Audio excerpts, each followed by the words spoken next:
and those of you who are going to watch this video in the days and weeks to come. I'm Rajul Pandya-Lodge. I'm Director for Communications and Public Affairs at IFPRI, and I'm very pleased to welcome you to this special event that we're proud to co-organize together with the Regional Strategic Analysis and Knowledge Support System, otherwise known by the sexy acronym of ReSAKSS. This event is on gender equality in rural Africa, from commitments to outcomes. Our speakers today will discuss the findings and recommendations of the 2019 Annual Trends and Outlook Report, which focuses on gender equality in rural Africa. This report was launched last month in Lomé, Togo, at the annual ReSAKSS conference. And if you've not already visited the conference website or the report website, I strongly encourage you to do so. There are a number of great resources there and a number of ways to delve into this report and associated materials. We have a very strong program lined up for you today with great speakers. Without further ado, I'd like to call upon Ousmane Badiane. Ousmane is the Director for Africa at ReSAKSS, and I welcome him to give us opening remarks.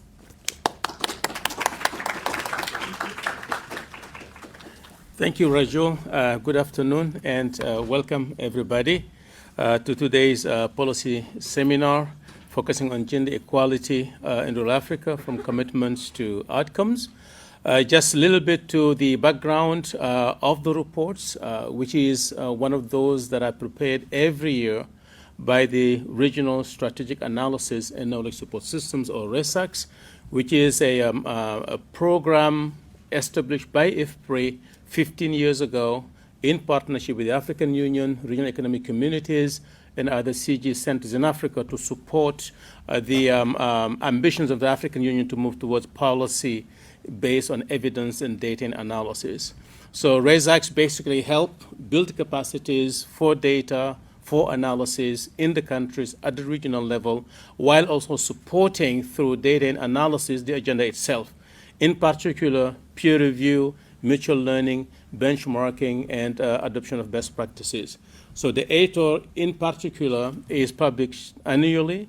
It looks at progress in implementing the Comprehensive Africa Agriculture Development Program, or CAADP, of the AUC and African countries. So while it's monitoring the different indicators and targets that are defined by the African Union, it also dwells in depth in a specific policy area, so that we know what's the status of the evidence, what do we know, what are the lessons, where are the best practices, so they can be shared to advance that agenda. So this was the 12th report that's been prepared. We had the conference in Lomé. We have the best team as editors you could have working on this kind of topics. Ruth, from whom you will hear, and Agnes and Jemima were the three co-editors, and a really strong list of contributors to the report. I'm sure you'll enjoy the outcome of what's in the report and the findings and the lessons. I'm not going to say much about the importance of gender in front of Ruth and Agnes, other to say that we've tried to contribute our part of it to make sure we elevate the debate and help people get resources into their hands as they move towards improving the agenda, not just on what's happening on the ground, but in people's institutions where they work, whom they partner with, what they deliver, which services, and everything that they need to do on the ground to make sure that we handle the issue around gender as competently as possible, as effectively as possible. And I think, as you will see from the presentations here, this was an amazing report. We had a conference, 3 days, 2.5 in Lomé, well appreciated by everybody who was there.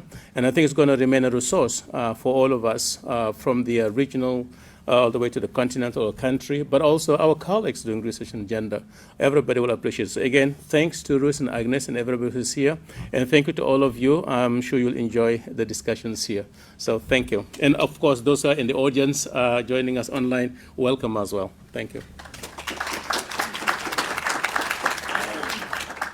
Ousmane, thank you very much for providing that background. We will have a chance to hear back from you toward the end of the session.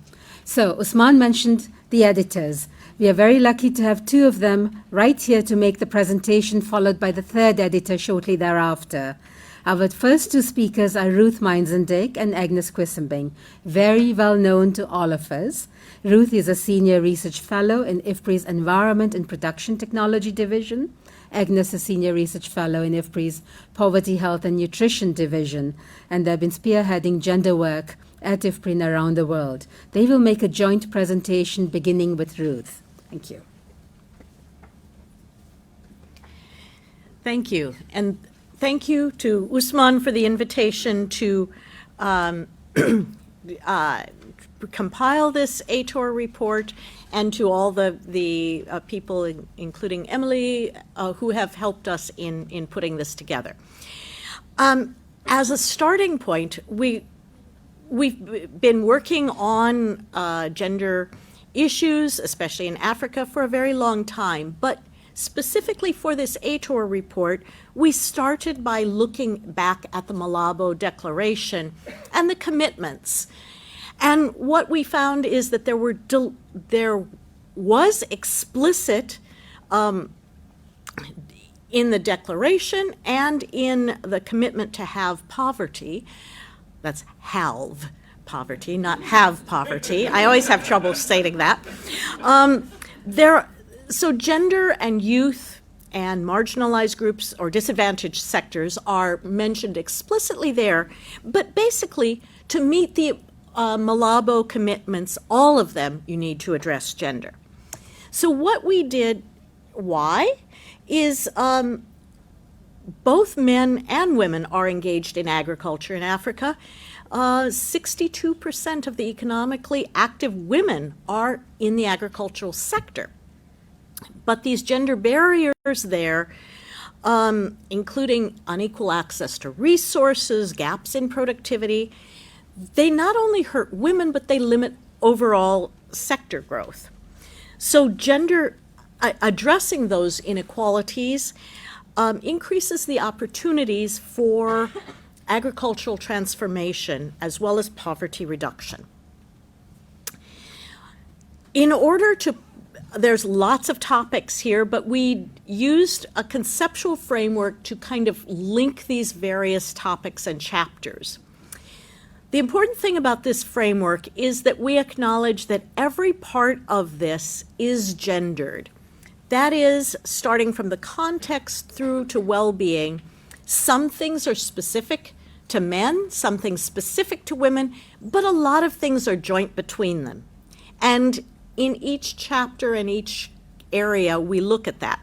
So basically, assets affect the livelihood strategies, shocks interact with both assets and livelihood strategies. Those lead to full incomes, which are then allocated between consumption and savings and investment, which contribute to well-being and feedback, the savings feedback into assets for the next round. How does this play out? Starting with the context, we look at social norms, leadership, and data. In social norms, the chapter points out that these are very important, albeit invisible barriers that will limit women's economic empowerment. These are the social expectations, whether that's from your family to your community to broader society, that shape people's behaviors and practices. A lot of times there's this feeling that, well, social norms are just given. You can't do anything about it.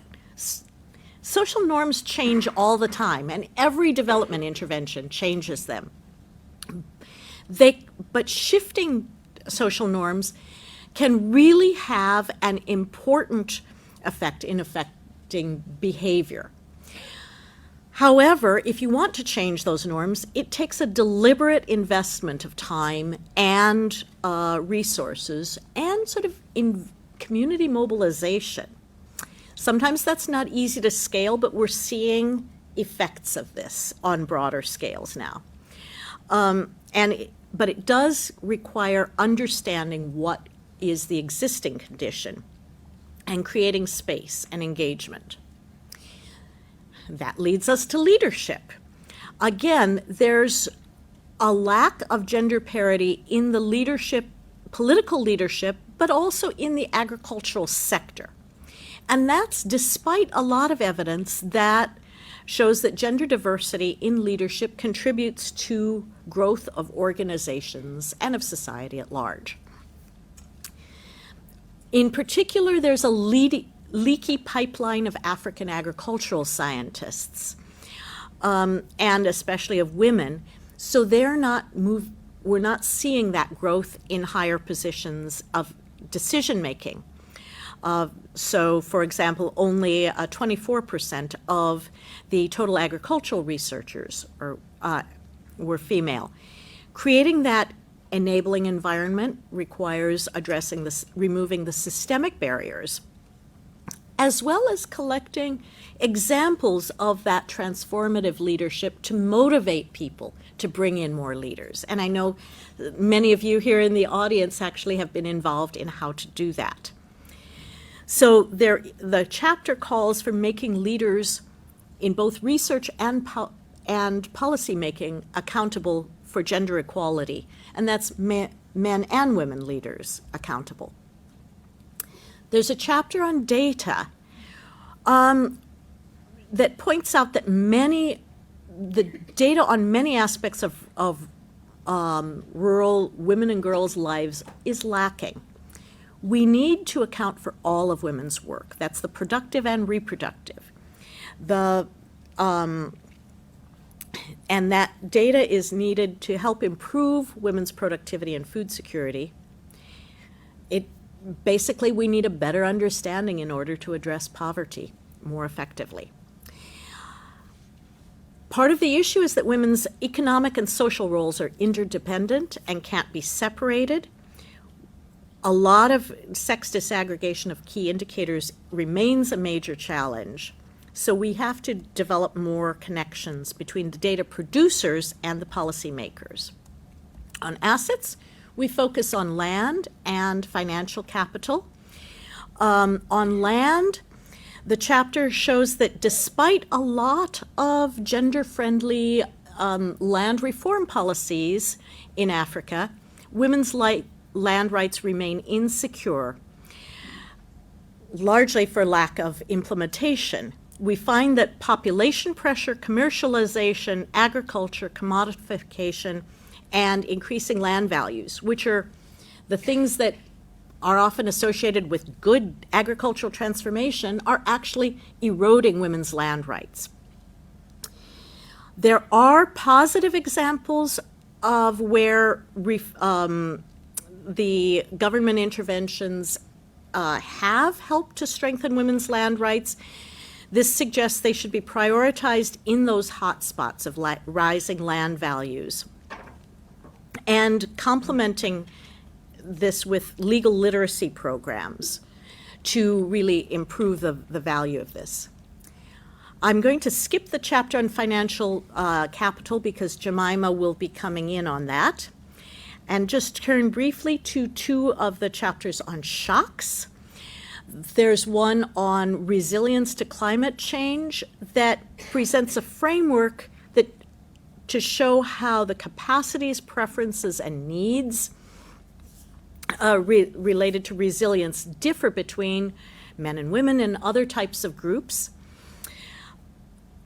Therefore, interventions need to ways of recognizing and addressing those differences in each particular place so that you can tap into the skills and contributions of women as well as men.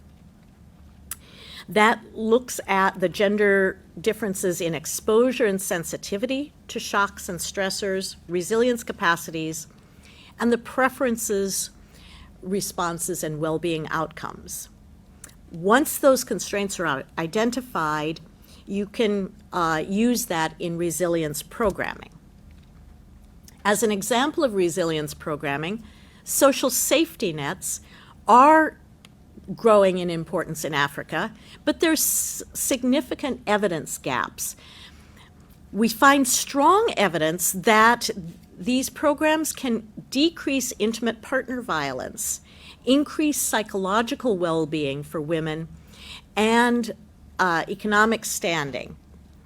There's less evidence that the social safety nets empower women, but that's because there are very few studies that have looked at that. There's some evidence that they improve women's dietary diversity, and limited evidence about effects on women's food security and nutritional biomarkers. So they non-cash modalities, there's a lot more need to unpack this. Invest in higher quality evidence to demonstrate the impacts of social safety nets on other well-being indicators. I'm going to now turn it over to Agnes to talk about the livelihood strategies. Thank you. Thank you, Ruth. So we've moved the shaded circle down to livelihood strategies, and I'm going to cover agricultural productivity, biofortification, value chains, youth employment, and trade. So in the area of agricultural productivity, a lot of people in this room, including our discussant, has done a lot of work documenting what these productivity gaps are.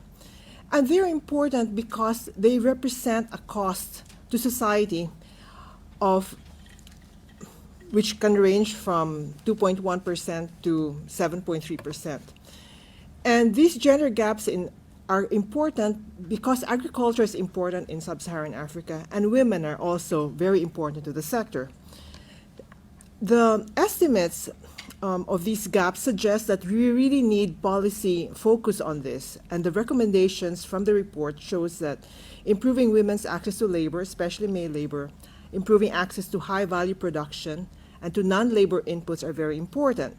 And these require changing the norms of what's acceptable for women to do and to produce, access to producer groups, whether all women or mixed, depending on context, market access for inputs and outputs, and improving women's control over income.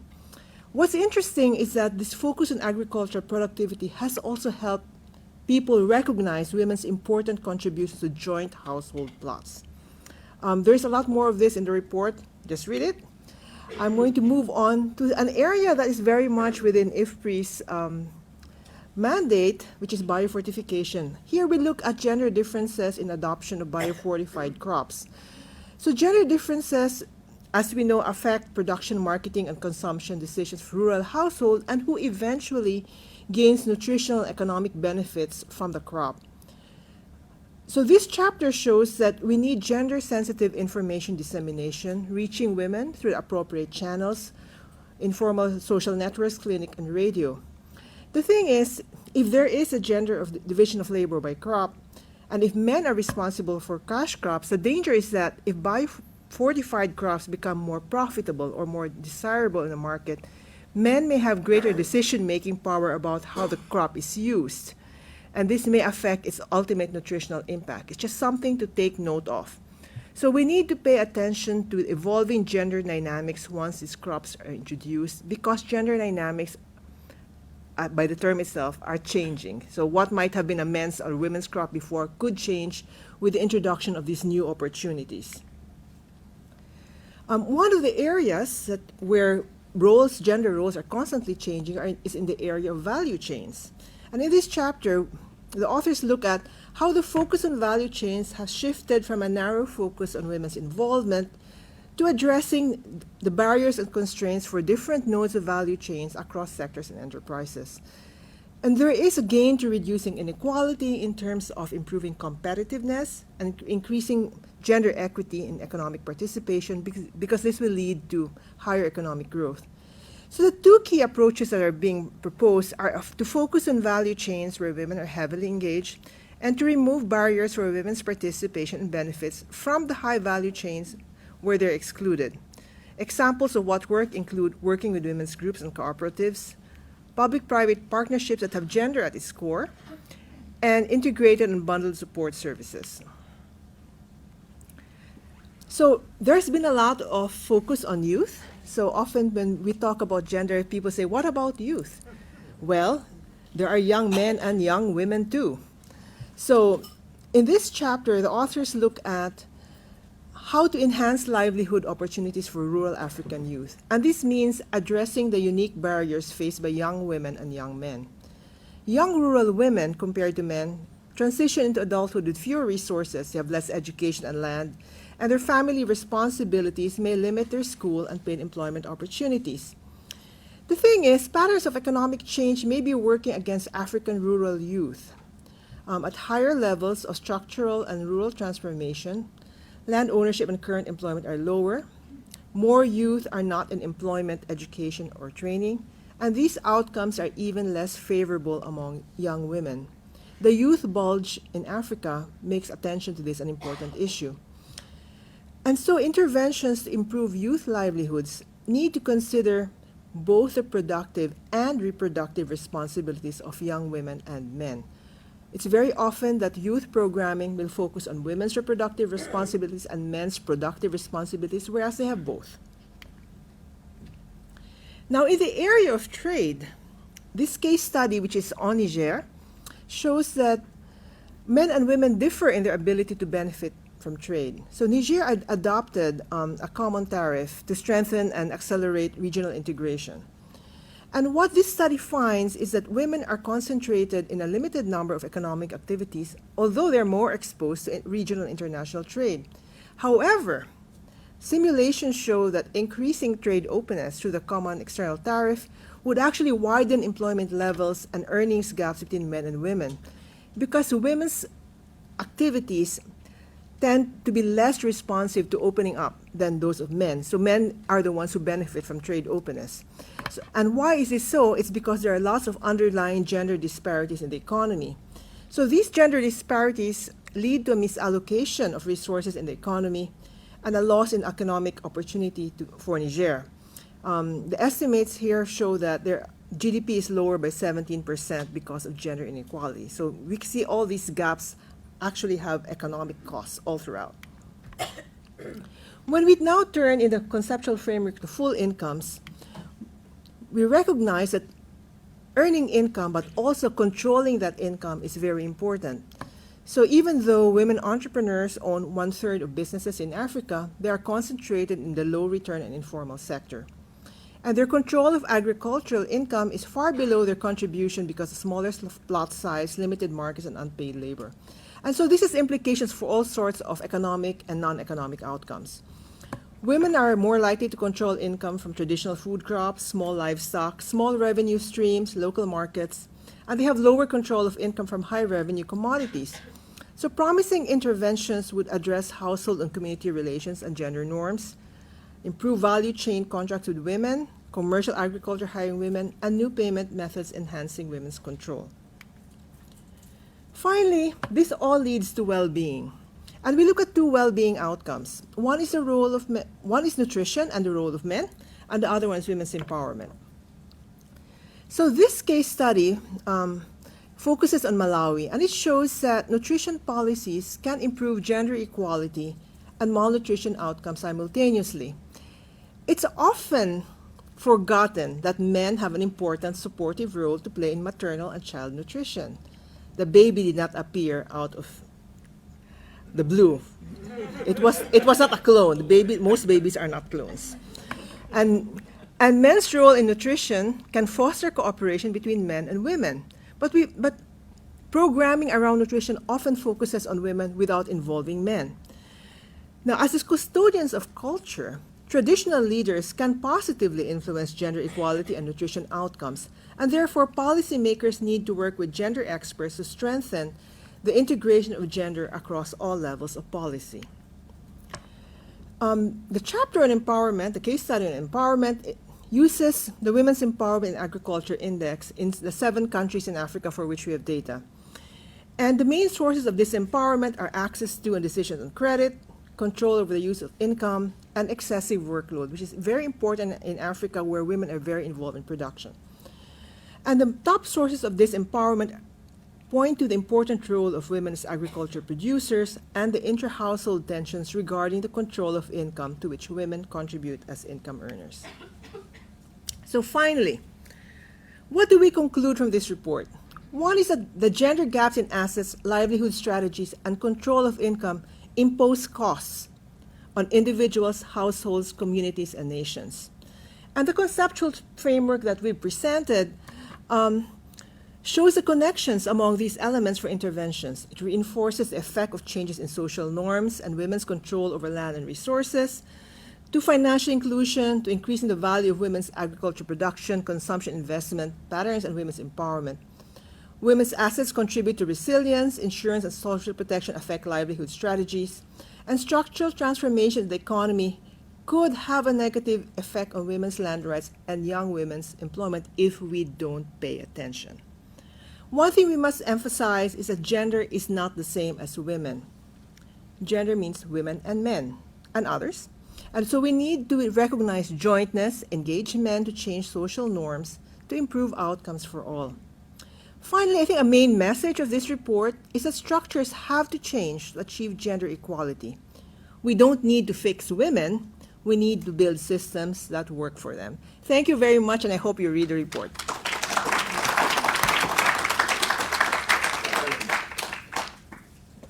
Thank you very much, Ruth and Agnes.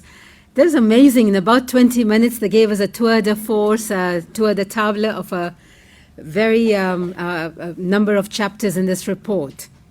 There are two of the editors. Our third speaker is the third editor of the report, and she is Jemima Njuki. Jemima could not be here with us in person, and she sent us a video message. We'll play an excerpt of that message here, and then we'll have the full video up on our website for those of you who want to afterwards listen to it all. Jemima is also very well known to all of us. She's Senior Program Officer at the International Development Research Center, IDRC, based in Nairobi. Let's look forward to her video message.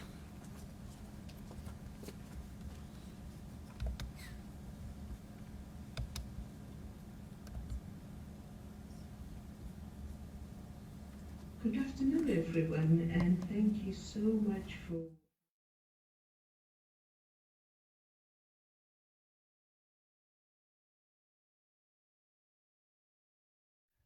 Good afternoon, everyone, and thank you so much for having me. This is Jemima Njuki from IDRC.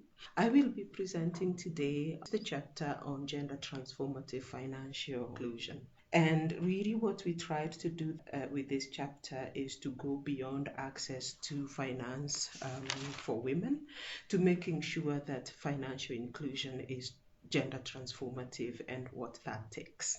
The key message and the key to this gender transformative impact from financial inclusion is how we go beyond thinking about women and training women and organizing women and making them attractive to financial inclusions to actually looking at financial services, organizations and institutions and how transformative they are and to the extent to which they're actually looking at the needs and priorities of women when they design, when they market, and when they deliver financial inclusion services. I would like to just start by defining what financial inclusion is. And the way we defined financial inclusion in this chapter and the way it has been defined is when everyone has access to and use of affordable financial products and services that actually meet their needs. And these services could be savings, credit, insurance, transactions, or any combination of these services.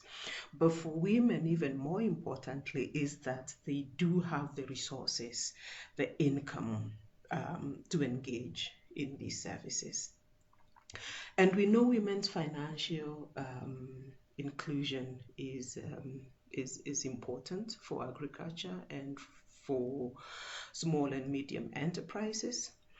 But for women, they face limitations, either due to constraints of time with their legal rights, their human capacity, they have security concerns, there is lack of money, and of course the fact that financial institutions do not always design, market, and deliver financial services in ways that always work for women.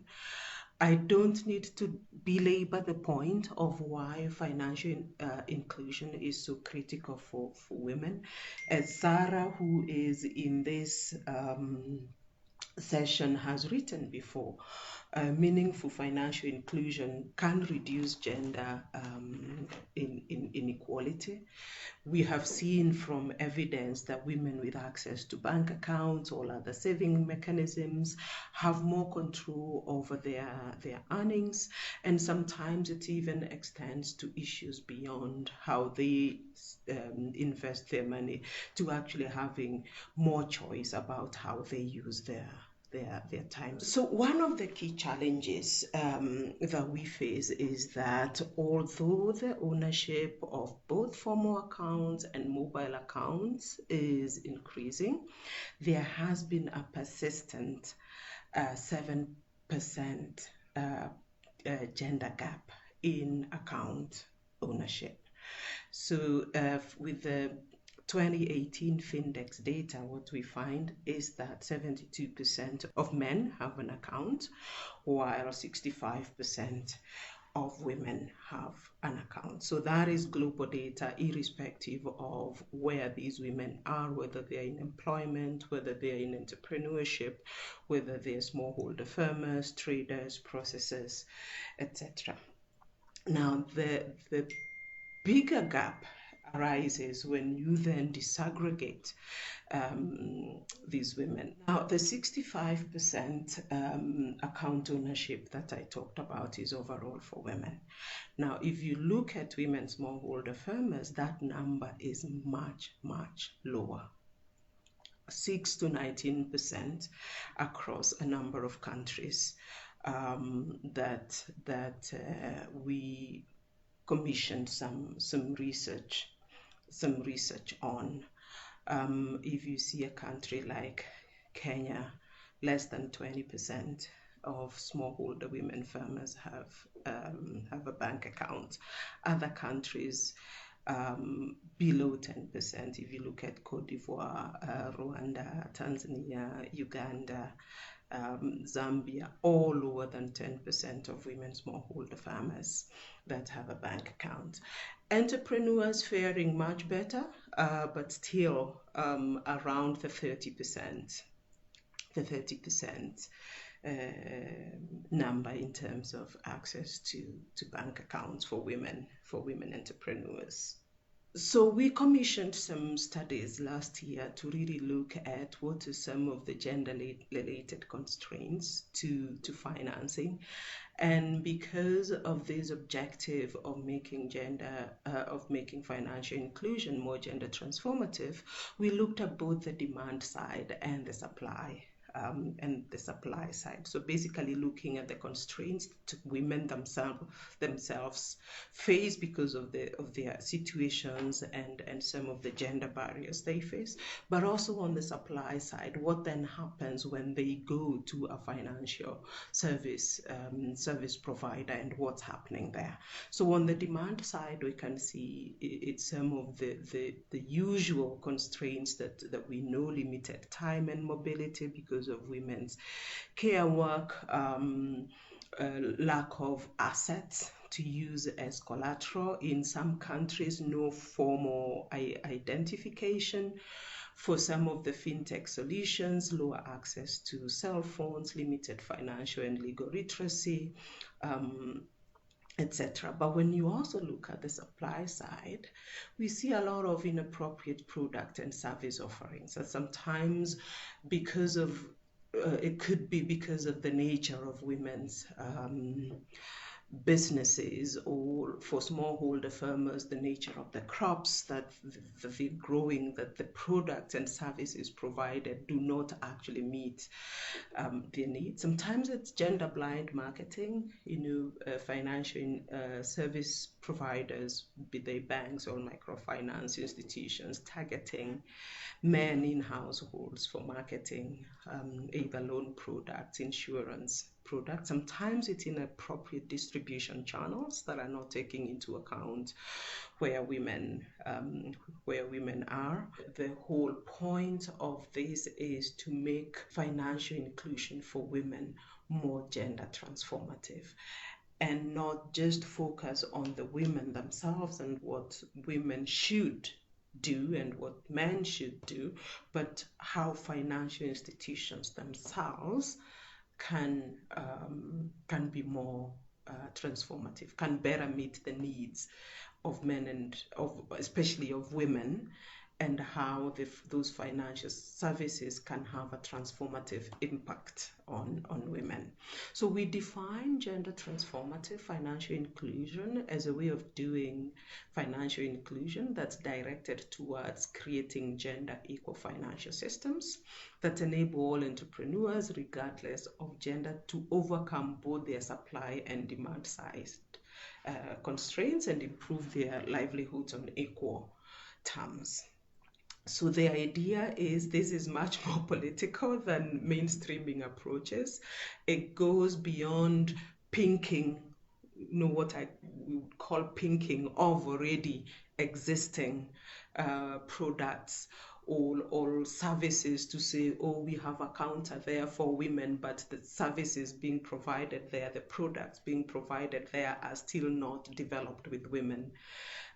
With women in mind. What we're saying is gender transformative financial inclusion is not just focusing on women and making women bankable, which is what has been the tradition before, but it is actually making financial systems womenable. It is making financial systems work for women and lead to transformative change in their lives by changing their rules and practices, regulatory systems, and social norms, but also not forgetting to change women's skills, knowledge, and resources, and changing those relationships in the household, in the market, in the community that actually enable women to thrive. So that's all I had for you. Thank you very much, and I will be available later on Skype for the Q&A. To watch that, and as Jemima mentioned, she'll join us in the Q&A. So we've heard from 3 editors of the report, and now we have a chance to hear from 3 different discussants or commentators. Our first discussant is Sarah Gamage. She is Director of Gender, Economic Empowerment and Livelihoods at the International Center for Research on Women, ICRW, right here in Washington. Sarah, welcome. Well, thank you so much. It has been such a pleasure reading this report, so I really appreciate the opportunity to say a few words very synthetically and very quickly, because I think we're going to move on to the discussion, which should be very rich given all of the people that we have in this room. So I just want to begin by saying it's an excellent report. It is beautifully written. It covers an incredible range of gender equality issues with real policy traction and real meaningful programmatic relevance. So read it, cite it. It is wonderful. My particular fondness for it is really because I have a sort of deep fondness for the WEA and all of the things that the WEA have achieved, and the utility of the framework. And I'm glad to hear that it's going to go on to be even bigger and better soon. So that's wonderful. Because for me, the WEA really links aspects and domains of empowerment and provides some deep analytics of each of these domains. And that's what this chapter does in this particular tour de force of gender equality in Africa. I also particularly like this book because it anchors the analysis of these commitments to advance the SDGs, but also in the Malabo Declaration. So I think it really reminds us of rights and policy commitments and how, with good evidence, we can actually implement meaningful programs and policies that can make a difference. So it resonated with me deeply. But as I read it, I just ended up with a sort of avalanche of where else do we need more exploration and sort of more depth. And so just going back to the WEA and taking it as a starting point and thinking about what that chapter identified through its analysis, I think we've got some real opportunities to sort of deepen our analysis of power in many contexts, both in the household but also in the market. So the WEA chapter also identified that reducing time use and time burdens was one of the key levers that could potentially improve outcomes for women in the household and in the market and in their sort of production activities. I felt that we could really deepen our analysis of the infrastructural investments that secure that, both in terms of reducing time burdens, but increasing the efficiency of productive tasks and reproductive tasks. And I really want to stress that, the efficiency of those tasks, because I think a lot of times we haven't been measuring it well, but we actually now have the data that we need to think about what sort of improvements in efficiency in the reproductive sphere and the productive sphere could look like, and their impacts on welfare and well-being. I also think, and I'm very glad that there was a lot of attention to changing social norms and recognizing that social norms are squishy and malleable and not immutable, and that we really can change them both in terms of interventions but in terms of policy. I would like to have had more reflection on what redistributes time use between men and women, but also how you socialize care and social reproduction through the market, the household, and the state. So I did a very simplistic analysis, and please forgive the sort of pedestrian nature of this. But in the 324 pages, childcare was only mentioned 11 times, and unpaid work was also only mentioned 11 times, and the word drudgery only once. And I think we could really sort of surface that a little bit more. Going back to the analysis of power, both in the household and the market, intra-household bargaining and power dynamics were disproportionately referenced in terms of supporting household dialogues, and not in terms of other sort of external initiatives that can potentially rebalance power, particularly in the market. And I'm thinking here about policy, employment legislation, and building and strengthening labor market institutions. So for me, that was underanalyzed. And again, quick word counts, very pedestrian, but they reveal some key levers in institutions that can rebalance power. We've got no reference to minimum wages, only 2 references to unions, 1 reference to collective bargaining, 4 references to collectives, 17 to associations, but they're mostly savings associations and not producer and farmer associations, 19 references to cooperation, but that's mostly household dialogues and not necessarily how you build cooperative groups, associations that can begin to negotiate input prices, output prices, and sort of level the playing field in markets. Social protection was mentioned 33 times, but much of that is actually in the bibliography. Pensions 1 time, and that was a widow's pension. Formalization 7 times, and largely only for land rights. And monopoly and monopsony 0 times. And I think this is particularly important when we're thinking about power in markets. If you have a single buyer, sets the price. This is really important in contract farming and particularly important for smallholders. So understanding those dynamics, deconstructing them, thinking about competition policy and thinking about what ways you aggregate people to rebalance power and negotiate in markets is very important. Standing back from this, employment was mentioned 208 times and markets 110 times. So clearly jobs and transactions are important for gender equality. Interestingly, taxes and subsidies were only mentioned twice, wage and price floors not at all, marketing boards and parastatals not at all. Important institutions that can potentially level some of those playing fields, particularly for women. I was surprised at this because I actually think imperfect competition and power imbalances in markets are a key component of gender inequality. And it's really important for women as workers, producers, input purchasers, sellers, and consumers. So just to underscore the importance of this, the analysis of social safety nets was fantastic, and the semi-systematic reviews of the impacts of social protection underscored that social protection can crowd in certain very positive behaviors: savings, credit, entrepreneurship, productivity, life satisfaction, psychological well-being, reduced violence, improved nutrition, and education. So I think we need a greater emphasis on social protection as a mechanism, particularly for informal workers, informal laborers. I want to reiterate, it's a superb piece of work, and I really enjoyed reading it, and I want to read more of it, and I am looking for the next iteration where we can have more of a focus on power and markets. Thank you very much.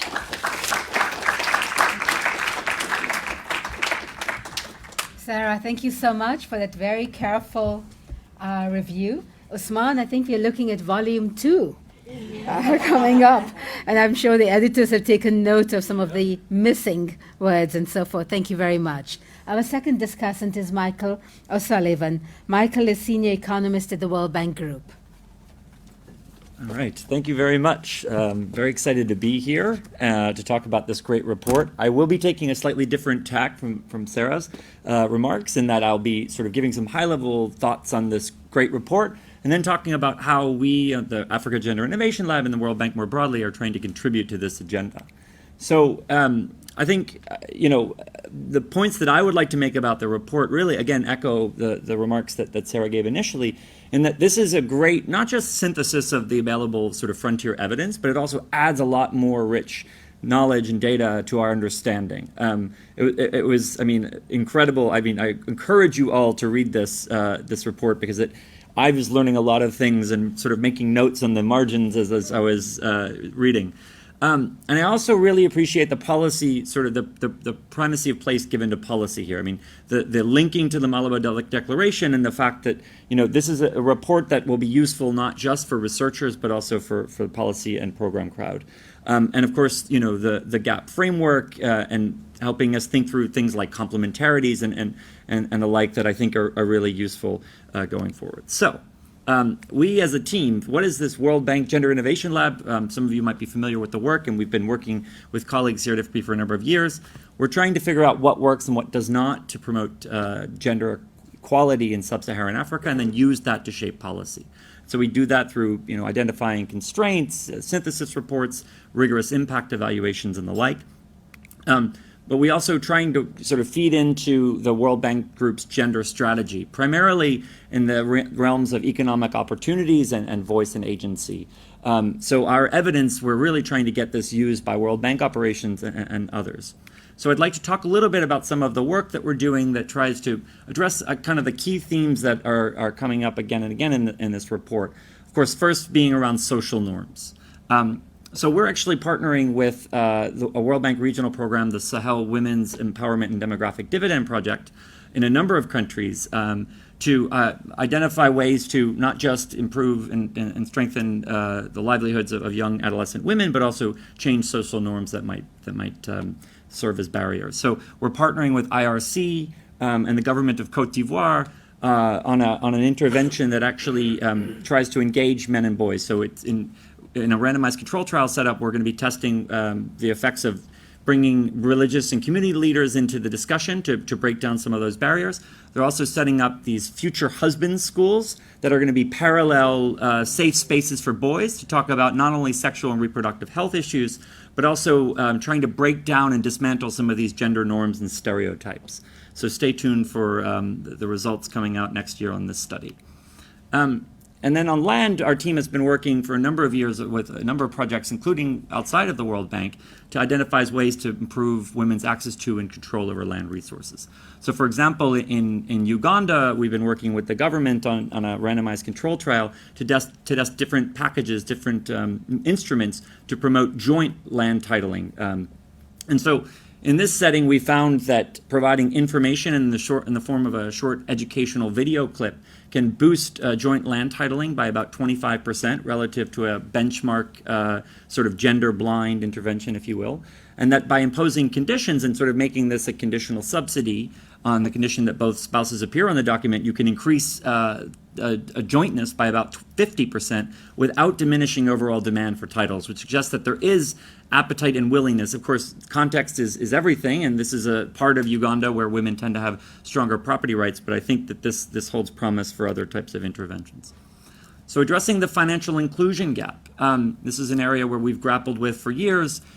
We've actually made some headway in Ethiopia working with the Ethiopia WEDIP project and the Entrepreneurial Finance Lab, where we're testing psychometric screening to try to help women overcome collateral constraints. So this is a short tablet-based set of questions, quizzes, and games wherein you can then elicit from the respondent a score that determines the credit eligibility of that individual based on ability and willingness to repay the loan.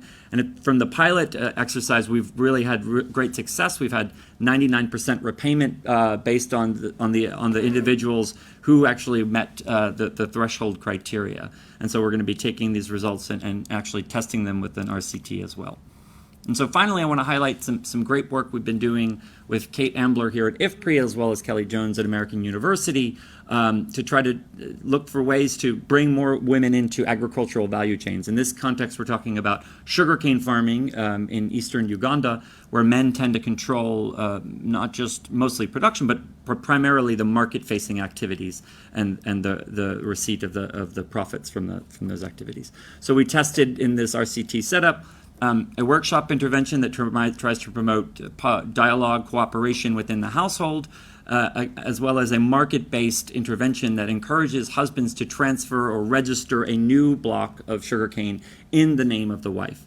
Some initial findings that are pretty exciting in terms of take-up. First off, we have very high levels of take-up, relatively high, much higher than we expected. Around 70% of husbands were willing to transfer a cane block to his wife, and similar levels of take-up for the workshop intervention. Second, we find that it's actually the husband's characteristics that seem to really matter in terms of the predicting take-up of this intervention, which suggests that these types of interventions that are targeting women and women's empowerment should also be thinking about addressing the husband as the barrier to their empowerment. And thirdly, we're finding that the workshop itself has also boosted the level of take-up for the contract intervention by about 10%. So we're excited to sort of come out with the impact results very soon. So stay tuned for that. Thanks very much.